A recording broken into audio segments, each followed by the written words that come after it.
Meron pala nito, What's 70 plus that? lang. Meron ka ng Japanese style microfiber towel na napakalambot.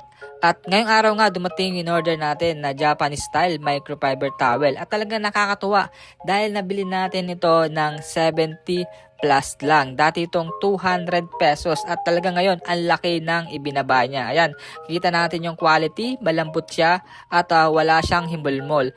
Bagay na bagay ito sa'yo dahil deserve mo ang ganitong towel. Ayan, check natin kung talagang absorbent yung towel na ito. Kukuha tayo ng tabo na may laman tubig at ilalagay natin dyan yung towel. Ayan, check natin kung talagang i-absorb niya yung tubig.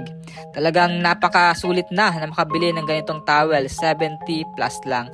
Ayan mga lods, kita nyo naman na nawala na yung tubig sa tabo at talagang inabsorb niya. Ayan, bukod sa napakalambot nitong towel na ito, ayan talagang feel na feel mo yung pagpupunas